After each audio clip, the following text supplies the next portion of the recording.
My name is Eddie Rudzovic. I host the TV talk show called The Dean Show. I grew up in Chicago. I was born in New York. Well, one of the things that I really remember that stands out in my journey was a story that I heard from my sister. And she was talking to me about, in Bosnia, a son who had came to bury his mother.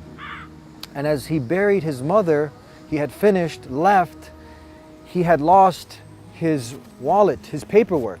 The only logical thing was that as I was bending over, the documents fell in the qabr, in the grave. To his surprise, after he got to digging up the grave, he had saw a sight that had scared him so much. And from there, when I heard this story, to me, logically, I was like, look, that is an irrefutable fact that we are also going to be in that grave. It is a very scary moment, and that triggered something inside of me. That story really motivated, got me scared. And then I went back to my uncle and I was telling him, you know what, my sister had told me this story and you're always reminding me about this. And then what he thought it was interesting. He went back to his shelf and he picked up this book, and the book was on life, death, and the hereafter.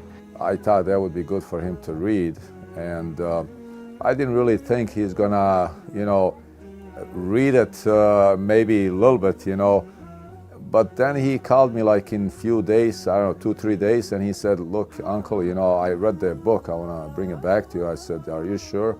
So he came back and he told me this really scared me, So that's when I thought it was like a turning point in his life. At one point, I was in a elevator and we had got stuck for a bit of time, and you feel claustrophobic. And that also had triggered me to think, wow, imagine if we're getting scared, being stuck in an elevator, being constricted. Many people are claustrophobic. What about that moment in the grave when we all visit? And then from there, I just really wanted to know, like, what happens after death?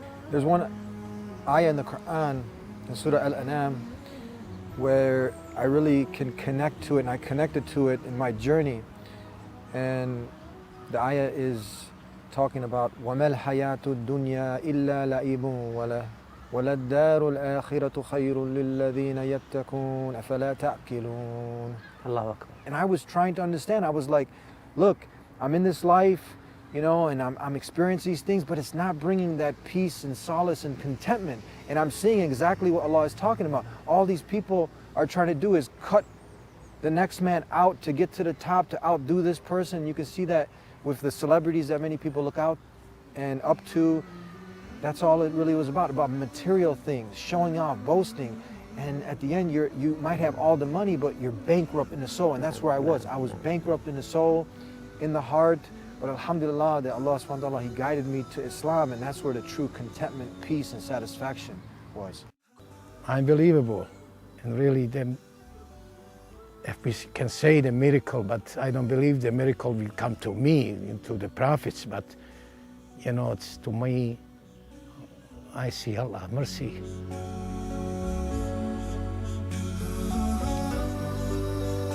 But I see now, today I have my Shaykh, he's my Shaykh.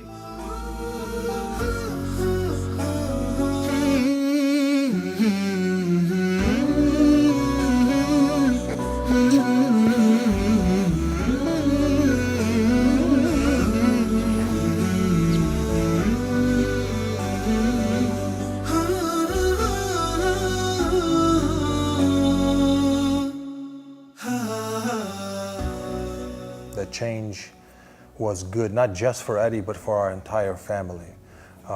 It's brought more peace and less problems for all of us. Generally, it's been a blessing. We're very thankful to Allah. I'm the richest and happiest person on earth that exists today. That's how I feel. Wallahi.